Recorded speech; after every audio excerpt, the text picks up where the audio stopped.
Assalamualaikum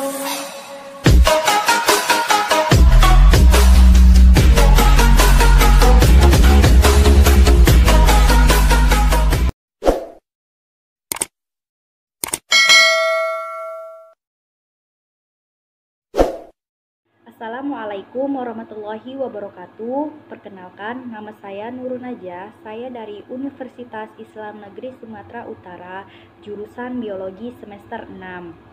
Baiklah, di sini saya akan memaparkan sedikit materi mengenai anatomi dan fisiologi sistem rangka pada manusia. Baiklah, sebelumnya saya akan menjelaskan tubuh manusia tersusun atas beberapa sistem tubuh yang lunak dan sistem tubuh yang keras. Sistem tubuh yang keras meliputi sistem integumen dan sistem rangka. Manusia tidak dapat berdiri sendiri dengan tegak apabila tidak memiliki sistem tubuh yang keras, yaitu tulang. Baiklah, sebelumnya saya akan menjelaskan rangka, saya akan menjelaskan otot pada manusia, karena otot juga nantinya ada kaitannya pada rangka manusia. Pertama itu, otot adalah sebuah jaringan dalam tubuh manusia dan hewan yang berfungsi sebagai alat gerak aktif yang menggerakkan tulang. Otot diklasifikasikan menjadi 3 bagian, yaitu ada otot polos, otot jantung, dan otot lurik. Nah, dari otot tadi ada yang namanya fungsi otot, bagian otot, dan ada namanya jenis-jenis otot. Yang pertama itu adalah bagian otot. Jadi bagian-bagian otot ini yang pertama itu ada namanya sarkolema, ada namanya sarkoplasma, ada filamen, dan ada miobril dan miofilamen. Nah, fungsi otot yang pertama itu dia melakukan gerakan bersama tulang, dan yang kedua itu mengalirkan darah, dan yang ketiga mengedarkan sari-sari makanan, dan keempat menggerakkan jantung, dan yang kelima itu komunikasi, dan keenam itu pemeliharaan postur dan keseimbangan, dan yang ketujuh itu pemeliharaan suhu tubuh pada manusia. Dan itu adalah jenis-jenis otot. Jenis-jenis otot ini ada 3 bagian. Yang pertama itu ada otot lurik, yaitu otot lurik disebut juga dengan otot serat lintang. Otot ini bekerja di bawah kesadaran. Otot ini mampu menggerakkan tulang karena otot dapat memanjang dan memendek. Ciri-ciri otot lurik yang pertama itu adalah bentuknya silindris. 2. Tampak adanya garis-garis melintang. Yang ketiga itu terdapat pada otot paha. Yang selanjutnya yaitu adalah otot polos. Otot polos disebut juga otot sadar karena otot polos ini bekerja di bawah kesadaran. Otot polos tersusun dari sel-sel yang membentuk kumparan halus yang masing-masing memiliki sel satu inti yang letak di tengah. Ciri-ciri otot polos ini yaitu yang pertama, bentuknya gelondong, dan yang kedua mempunyai satu inti sel, dan yang ketiga tidak memiliki garis-garis melintang, dan keempat bekerja di luar kesadaran, dan yang kelima itu terletak pada otot usus.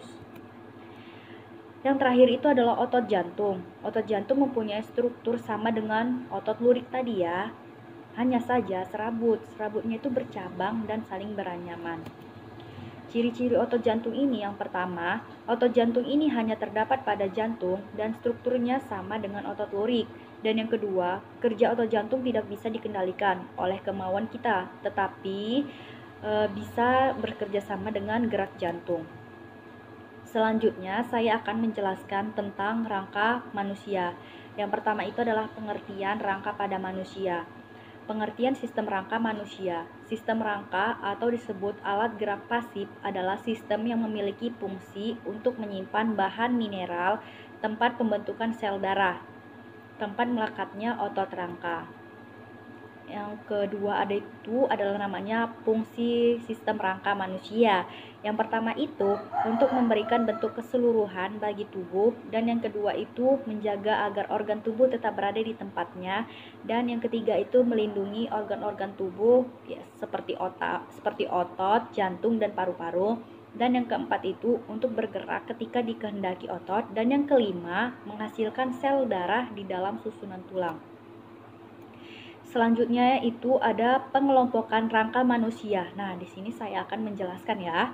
Secara garis besar, rangka manusia dibagi menjadi dua, yaitu adalah rangka aksial dan ada rangka apendikular. Yang pertama itu adalah rangka aksial. Rangka aksial terdiri dari tulang belakang, tulang tengkorak, dan tulang dada, dan tulang rusuk. Nah, tulang tengkorak tersusun atas 8 buah tulang yang menyusun kepala dan 14 tulang yang menyusun wajah. Yang pertama itu adalah jenis-jenis tulang tengkorak. Yang pertama itu adalah A. Tulang tengkorak.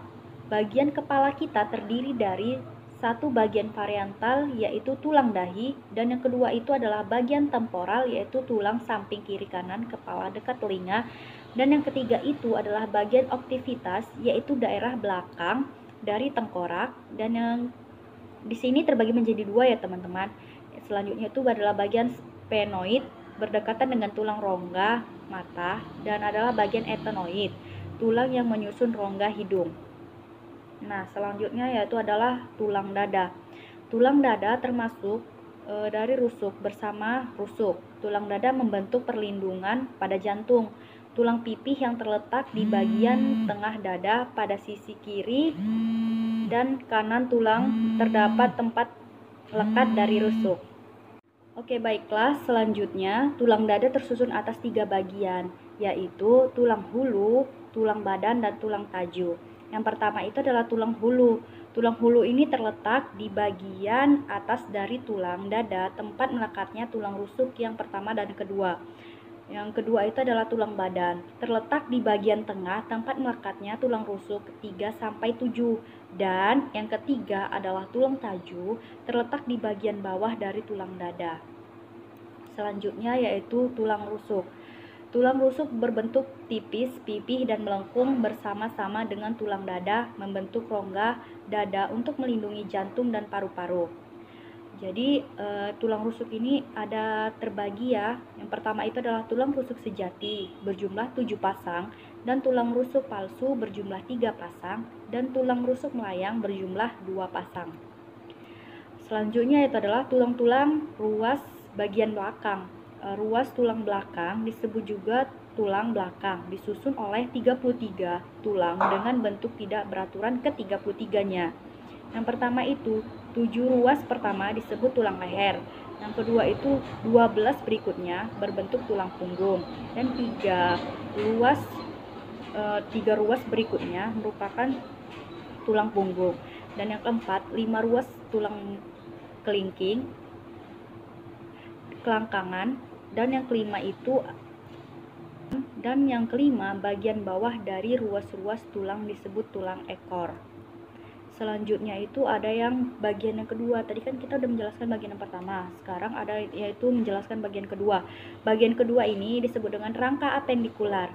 Rangka apendikular terdiri atas pinggul, bahu, telapak tangan, tulang-tulang lengan, tungkai, dan telapak kaki. Apendikular bagian atas di bawah terdiri atas beberapa jumlah tulang. Yang pertama itu adalah tulang anggota atas. Tulang penyusun anggota gerak atas yaitu ada humerus atau tulang lengan atas. Yang kedua itu adalah radius dan ulna atau pengupil dan husna. Dan yang ketiga itu adalah karpal adalah pergelangan tangan, dan keempat itu adalah metakarpal yaitu telapak tangan, dan yang keempat itu ada phalanges atau tulang ruas jari-jari ya. Dan yang selanjutnya yaitu adalah tulang anggota gerak atas, yaitu ada femur atau tulang paha, dan kedua itu ada tibia dan fibula atau tulang kering dan tulang betis, dan yang ketiga itu adalah patella atau tumpurung lutut, dan keempat itu adalah tarsal atau tulang pergelangan kaki, dan kelima adalah metatarsal adalah tulang telapak kaki, dan ada phalanges, ada tulang jari-jari tangan. Selanjutnya adalah tulang gelang bahu. Tulang gelang bahu disebut juga tulang pektoral bahu, tersusun atas 4 buah tulang yaitu 2 belikat atau scapula dan 2 tulang selangkang atau cavicula. Yang selanjutnya yaitu adalah gelang panggul. Tulang gelang panggul terdiri atas 2 buah tulang pinggul. Pada anak tulang pinggul terpisah. Selanjutnya yaitu adalah pengertian tulang. Tulang dapat dibedakan. Tulang rawan bersifat lentur, tersusun atas sel-sel tulang rawan atau kondrosit yang mengekspresikan matriks kondriks berupa hialin atau kolagen. Tulang-tulang pada manusia membentuk rangka yang berfungsi yang pertama untuk memberikan bentuk tubuh, dan yang kedua melindungi alat tubuh, dan yang ketiga menahan dan menegakkan tubuh, dan yang keempat tempat menyimpan zat kapur, dan kelima tempat pembentukan darah. Selanjutnya ada jenis-jenis tulang. Yang pertama itu adalah tulang rawan. Tulang rawan tersusun dari sel-sel tulang rawan. Ruas antar sel tulang rawan banyak mengandung zat perekat dan sedikit zat kapur. Dan yang kedua itu adalah tulang keras. Tulang keras dibentuk oleh sel pembentuk tulang ruang antar sel. Tulang keras banyak mengandung zat kapur.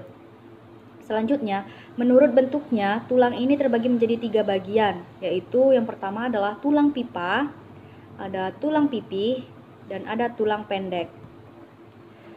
Ada nama-nama tulang pada tubuh, yaitu yang pertama ini sekitar ada 20 nama tulang ya. Yang pertama itu ada kranium atau tengkorak, ada mandibula atau tulang rahang, dan ada clavicula, tulang selangkangan, dan scapula, tulang belikat, dan yang kelima sternum, tulang dada, ada rib, tulang rusuk, dan humerus adalah tulang pangkal lengan, dan vertebra, tulang punggung, dan radius, tulang lengan, dan ulna, tulang hasta, karpal, tulang pergelangan tangan, dan 12 metakarpal adalah telapak tangan, phalanges, ruang jari tangan, pelvis, tulang punggul, femur, tulang paha, patella, tulang lutut, dan tibia, tulang kering, dan fibula, tulang betis, tarsal, tulang pergelangan kaki, dan metatarsal, yaitu tulang telapak kaki.